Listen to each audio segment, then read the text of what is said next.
Cette saison 3 a mis le temps avant de décoller, mais bon sang, cette fin de saison quoi, juste un mot, incroyable. On se débriefe ça juste après l'intro.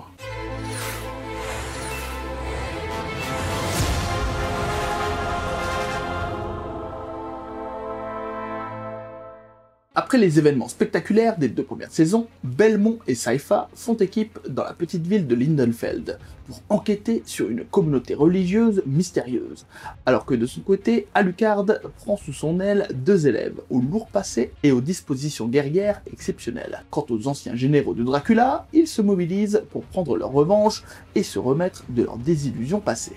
Salut à tous et à toutes les expressistes, j'espère que vous allez bien et que comme d'habitude vous vous gavez de cinéma mais aussi de séries. Et là je reviens sur la saison 3 de Castlevania disponible sur Netflix, qui est sortie donc là le 5 mars. Dans cette vidéo, comment ça va se passer? Eh bien écoutez, dans un premier temps je vais vous faire part de mon ressenti global, ensuite je vais aborder quelques points qui me semblent essentiels, le tout garanti sans spoiler, donc pas de divulgachis. Si vous n'avez pas encore vu la série, vous pouvez même regarder cette vidéo. Si vous êtes à jour de la saison 3, je vais donner quelques infos et vous dire les points forts et les points négatifs, on va dire, de cette saison. Et on finira par le verdict, est-ce que j'y vais ou j'y vais pas, est-ce que je vous conseille ou non cette série? On va savoir ça tout de suite. Et juste avant de démarrer, je vous informe que je vais également, normalement si tout va bien, sortir une vidéo au sujet des théories potentielles sur la saison 4, et également ce qu'on peut attendre de la saison 4, où là ce sera une vidéo 100% divulgachie, donc avis aux amateurs une fois que la vidéo sera sortie, normalement d'ici la semaine prochaine. It's bloody chaos out there. Kill them all, Forge Master. Pour vous faire part de mon ressenti global, je dirais qu'on a affaire à une série ici hautement qualitative, très ambitieuse d'un point de vue notamment visuel, en termes de thématique, également en termes de personnages, parce qu'on a des personnages extrêmement charismatiques, on se repose beaucoup sur des personnages donc issus de l'univers du jeu vidéo, on est dans une adaptation donc de Castlevania, notamment de deux volets de jeux vidéo. Alors moi j'avais pas joué à ces jeux vidéo là, puisque j'avais joué aux anciennes versions, alors il me semble que c'était en Super Nintendo je crois, les anciennes versions de Castlevania, j'avais regardé aussi le dessin animé quand j'étais plus jeune et tout, qui était un dessin animé pour enfants, mais ici c'est clairement pas le cas, on est dans quelque chose de très mature, très adulte, donc déjà premièrement, vraiment, faut s'accrocher pour regarder ça parce que c'est extrêmement violent. Je préfère vous préciser, c'est très graphique. D'un point de vue violence, c'est très gore, beaucoup d'hémoglobine, beaucoup de sang. C'est dans l'univers de Castlevania, donc on est en Valachie, autour du château de Dracula, etc., dans les premières saisons, les deux premières, et c'est autour de personnages extrêmement donc sombres, torturés, des personnages qui n'hésitent pas à donner de leur personne, on va dire, pour essayer effectivement de s'en sortir, également affronter des menaces qui parfois les dépassent. C'est des personnages qui ont des pouvoirs magiques, etc. Donc on est dans un monde vraiment protéiforme, extrêmement dense, et où il y a opère une certaine dualité, disons, c'est-à-dire une dualité entre la magie d'un côté, également la technique, la technologie. Alors c'est pas une technologie actuelle, mais il y a effectivement un petit aspect technique des anciens, etc., où on va avoir des personnages qui sont versés dans la science, dans les arts magiques, et d'autres dans la science. Donc voilà, et au milieu de ça, il y a un peu d'alchimie, etc. Donc franchement, c'est extrêmement intéressant, c'est au confluent de plein d'influences. Donc là aussi, c'est vraiment très marquant, je trouve, et plutôt bien fait. Donc voilà, c'est pas exempt de défauts, c'est pas exempt de reproches. J'y reviendrai d'ailleurs dans quelques instants, donc ne vous inquiétez pas, je vais parler vraiment de tout, de ce qui est positif à mes yeux. Il y a beaucoup plus, je pense, de positif que de négatif, mais en tout cas, sachez-le, c'est vraiment un univers extrêmement violent. Il n'est pas rare de voir des personnages démembrés, découpés, des cerveaux qui éclatent, des machins, voilà, et énormément de litres de sang, de gens qui meurent dans cette série, donc voilà, vous êtes prévenus. Il y a même, dans cette saison 3, ça c'est une nouveauté par rapport aux saisons précédentes, il y a même un petit peu de cul, il n'y en avait pas eu dans les deux premières saisons, donc d'ailleurs, pour moi c'était un reproche, je me disais, ils vont à fond dans la violence, etc. Et il manque un petit côté quand même charnel par rapport à ça, parce qu'effectivement, on a des personnages qui sont pétris, entre guillemets, entendons-nous bien, par rapport à ce côté un peu négatif, j'entends, par ce côté donc de vice. Voilà, on a des personnages vicieux qui sont dans la violence, etc. Mais ça manquait de sexe. Et du coup, effectivement, dans cette saison, on a cette introduction, si vous me permettez ce jeu de mots un peu limite, l'introduction de sexe. Hein. Donc ça, du coup, c'est cool. Et également, je vous disais à l'instant que c'était adapté d'un jeu vidéo. Alors, moi, comme je vous le disais, j'ai pas joué à ces jeux vidéo. Hein. C'était Dracula's Cursed et Curse of Darkness, apparemment. Donc Castlevania 3 et 4. Donc les malédictions de Dracula et malédictions des ténèbres. Et effectivement, les adaptations de jeux vidéo en série ou en film sont rarement à la hauteur. Pas toujours, hein. Des fois il y en a des pas trop mal. Hein. Là, dernièrement, par exemple, moi, Sonic, j'ai plutôt apprécié. Hein. C'était pas exceptionnel, mais c'était plutôt bien fait, c'était plutôt correct. Mais ici, franchement, on a quelque chose de très qualitatif, hein, vraiment de très très haut niveau pour une adaptation vidéoludique. Enfin, on va en tout cas se développer ça dans quelques instants, mais si vous me le permettez, je vais d'abord vous inviter à liker, à commenter et à partager cette vidéo, hein, si vous appréciez ce début de vidéo, parce que ça permet de mieux référencer la chaîne, et aussi tout simplement de gagner un petit peu en visibilité, et de parler de séries ensemble comme ça, de séries qui passent un petit peu inaperçues, comme ce Castlevania, et c'est bien dommage que ça passe inaperçu, donc n'hésitez pas à soutenir la chaîne si vous souhaitez plus de vidéos de ce type-là, autour de Castlevania et de séries un peu en marge. Voilà, donc je vous en remercie d'avance, et je vous invite également à vous abonner à la chaîne, ainsi qu'aux différents réseaux sociaux de la chaîne. Voilà, je vous en remercie pour tout, et on poursuit tout de suite, on perd pas de temps.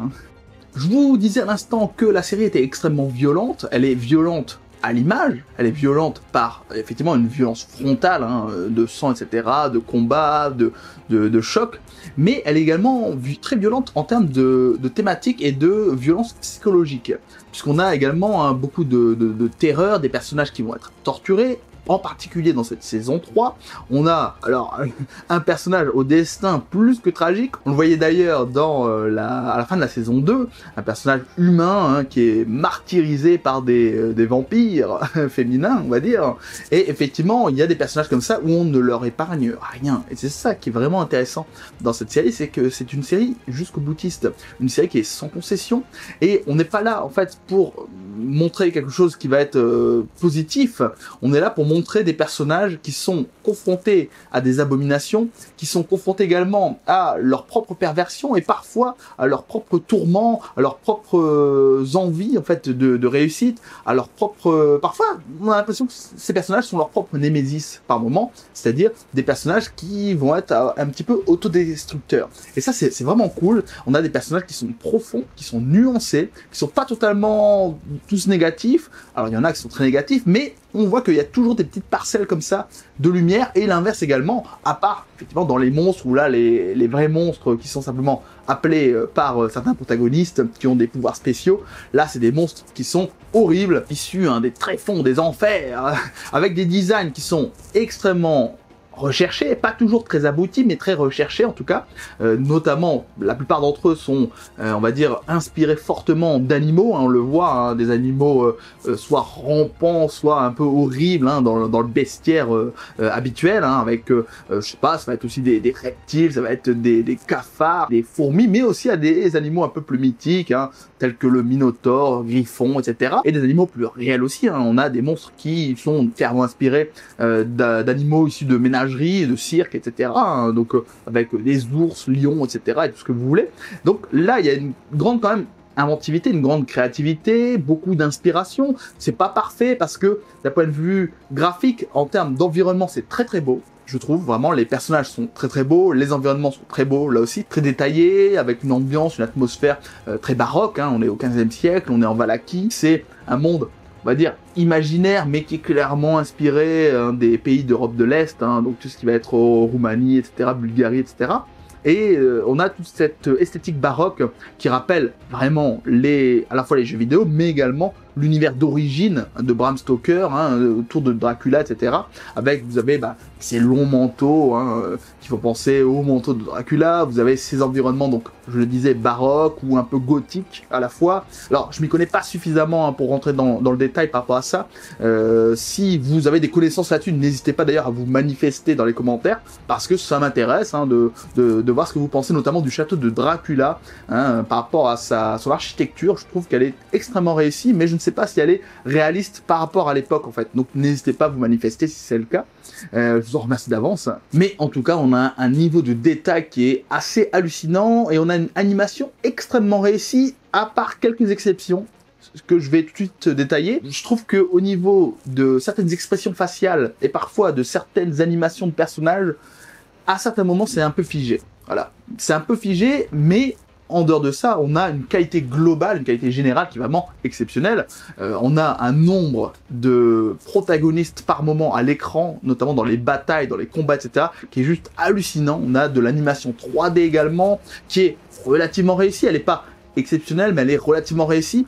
Mais elle est particulièrement réussie, je trouve, dans les combats en duel, ou les combats, on va dire, à 1 ou 2 contre 1 ou 2. On est vraiment en petit comité, on va dire. Là, on a des combats extrêmement plaisants à regarder, très dynamiques, très virevoltants, super bien chorégraphiés, une mise en scène qui vous met vraiment dedans. Et on a, franchement, moi, j'ai eu une baffe, par exemple, je crois que c'était en saison 2, un combat entre Dracula et son fils qui est juste incroyable, vraiment un combat d'anthologie très DBZien, je trouvais, en termes de vitesse, etc. Je trouvais ça très très beau à voir. Ce qui est intéressant également, c'est qu'on n'oublie pas, je trouve, ce côté jeu vidéo, mais un jeu vidéo qui serait vraiment réussi et très développé en fait, et c'est ça qui est bien. Je connais pas, comme je vous le disais tout à l'heure, les jeux dont est issue cette série, mais d'ailleurs dites-moi ce que vous en pensez, si vous trouvez vraiment que ça correspond à ce que vous aviez vu dans ces jeux vidéo, ça m'intéresse, et puis ça permettra d'échanger là-dessus, donc n'hésitez pas en tout cas. Mais effectivement, je trouve qu'on a réussi à faire une adaptation qui est intelligente, qui est profonde, qui est nuancée, qui est violente, qui respecte en tout cas l'esprit jeu vidéo, parce qu'on a plein d'éléments qui reviennent. Par exemple, on a ce côté RPG, avec des personnages qui gagnent en puissance, des personnages qui gagnent en équipement, des personnages qui gagnent également avec des nouvelles techniques, etc. Et franchement, je trouvais que c'était plutôt bien fait. Des personnages qui ont besoin d'entraînement, qui affrontent des adversaires. Et on voit que ces écarts de puissance entre adversaires sont bien respectés. On a vraiment le sentiment que quand on affronte un boss, et on n'affronte pas le premier venu, en fait. Et du coup, à ce niveau-là, je trouve que c'est vraiment très réussi. Il y a aussi cet aspect, par moments, un peu Donjons et Dragons, ou Diablo, au choix, où on est effectivement dans des donjons, c'est sombre, c'est un peu effrayant finalement quand même. On voit que c'est humide, etc. Et on n'est pas totalement à l'aise. Et franchement, c'est plutôt bien fait. C'est long couloir froid comme ça et austère. Et en même temps aussi des lieux tels que des églises, des campagnes, des petits villages, etc. Donc franchement, j'ai adoré à ce niveau. Je trouve également qu'en termes de psychologie humaine, c'est plutôt réussi, puisqu'on a des antagonistes qui sont nuancés, des antagonistes, alors pas toujours humains d'ailleurs, mais qui ont des motivations ou on va dire des défauts typiquement humains, tels que, alors j'en sais rien, je vais dire par exemple la luxure, je vais dire l'envie, je vais dire pour certains d'entre eux aussi des ambitions mal placées, etc., des envies de trahison. On a des personnages extrêmement violents, des personnages qui sont prêts à user, on va dire, de certaines manipulations pour arriver à leur fin, etc. Et franchement, c'est des personnages très nuancés. Alors, peut-être, je dirais que finalement, ce sont les personnages issus de l'Église catholique qui sont pour le moins non nuancés, parce que on a l'impression que dans cette série, tous les personnages issus de l'Église catholique sont des gros connards dans cette série. En tout cas, c'est l'impression que j'en ai eu. Dites-moi ce que vous en pensez, mais vraiment, j'avais l'impression que c'était des gros connards. Donc, bon, voilà, je sais pas comment l'église doit le prendre, mais en tout cas, on a vraiment une série ici qui est blasphématoire à ce niveau. Et oui, parce que le clergé ici en prend pour son grade, parce que globalement, on a des personnages qui sont arrivistes, qui sont intolérants, qui sont manipulateurs, qui sont menteurs, qui sont très étroits d'esprit, et du coup, c'est vrai que ça la fout mal. On n'a pas, alors à ma connaissance, il me semble pas de personnages positifs issus du clergé dans ces 3 premières saisons en tout cas.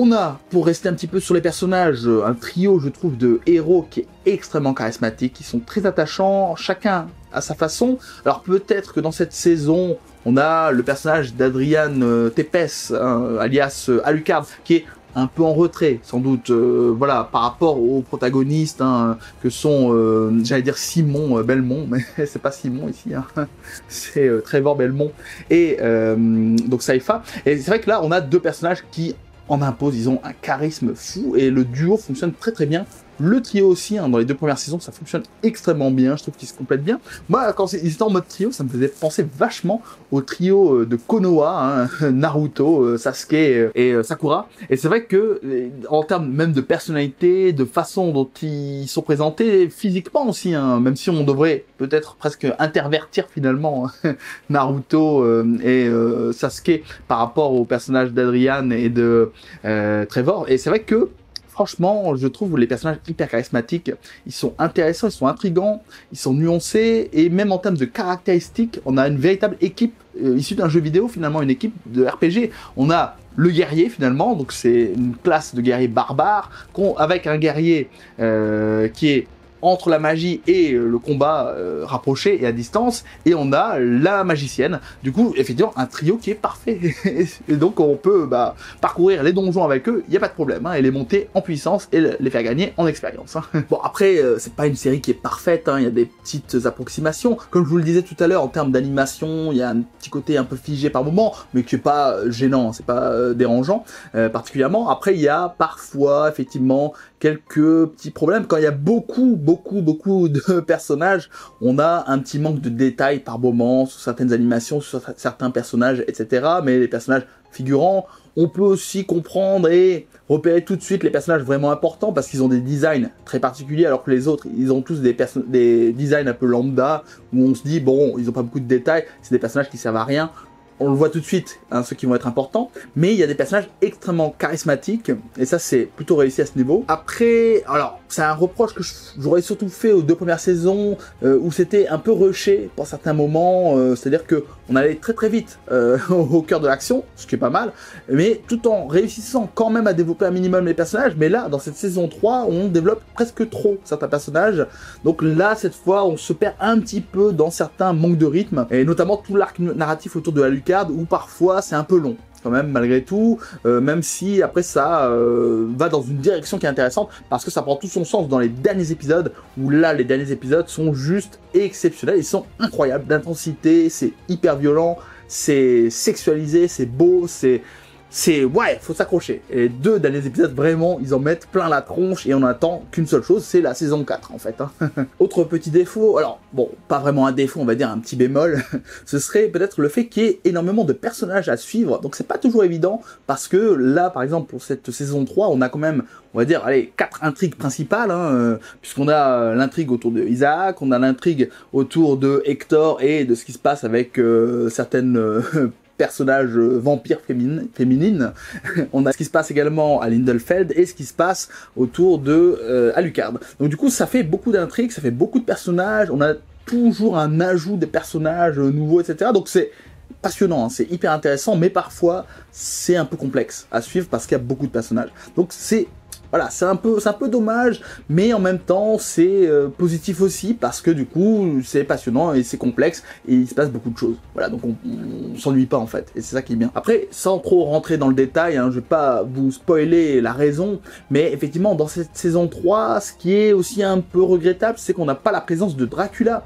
Et ça, Dracula, alors si vous allez me dire on le voit un petit moment, effectivement, mais bon, c'est un personnage qui avait un tel charisme, une telle emprise, qui était totalement central dans les 2 premières saisons, et du coup, le fait de ne plus avoir ce personnage, la série perd un petit peu, on va dire, de sa force, hein, parce que franchement, c'est un personnage qui est ultra badass, ultra charismatique, et franchement, quelle classe ce personnage, et c'est un personnage hyper fort en fait, hein, très solide, sur lequel pouvaient se reposer de nombreux arcs narratifs qui tournent autour de lui, et là du coup on perd un petit peu en intensité, on gagne sur d'autres personnages qui vont s'étoffer, mais on perd un petit peu par rapport à lui, et en même temps ça permet de, on va dire, par rapport à cette saison 3, d'avoir peut-être une période de transition pour aboutir sur des prochaines saisons qui devraient être absolument magistrales, je pense, parce que on était un peu dans une période presque de latence, parce que quand on regarde bien, et on se dit que finalement, c'est peut-être une saison qui pourrait être considérée comme presque une saison filler, parce que finalement, est-ce qu'elle sert à quelque chose cette saison?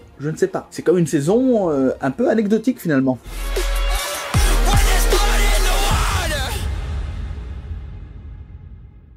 Verdict, une saison 3 peut être un brin en dessous des 2 saisons précédentes, plus efficace, aux antagonistes géniaux et aux enjeux un peu plus clairs. Mais une saison très riche, avec des personnages super nuancés et attachants, une violence toujours aussi jouissive, et un curseur poussé encore plus loin dans l'esthétisation des corps sexualisés et des combats enfiévrés. Donc un peu en deçà peut-être en termes d'intensité, enfin, sauf les 2 derniers épisodes, mais globalement, quelle claque! On ne se remet pas d'une telle série aussi facilement, alors oui, j'y vais.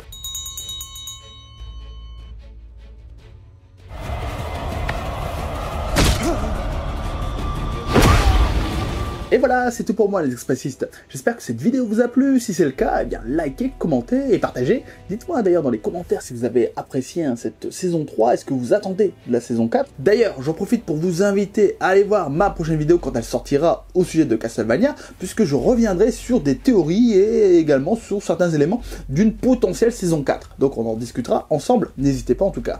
Dès qu'elle sortira, normalement si tout va bien, d'ici la semaine prochaine. Je vous en remercie d'avance et je vous invite également à vous abonner à la chaîne ainsi qu'aux différents réseaux sociaux de la chaîne. Et si vous souhaitez poursuivre un petit peu sur la chaîne, eh bien rendez-vous par exemple sur cette critique de Altered Carbon saison 2 que j'ai sorti récemment, également disponible sur Netflix. Voilà, je vous remercie pour tout et je vous dis donc à très bientôt et surtout, allez voir des films et des séries et à très vite. Ciao les expressistes. Si vous avez aimé cette vidéo, ou que vous avez trouvé cet avis utile et que vous en souhaitez d'autres, le pouce bleu en bas de la vidéo est fait pour cela. Et abonnez-vous à la chaîne si vous ne voulez pas rater les prochaines vidéos. Merci à tous les expressistes et à bientôt pour un nouvel avis Ciné Express. J'y vais pas.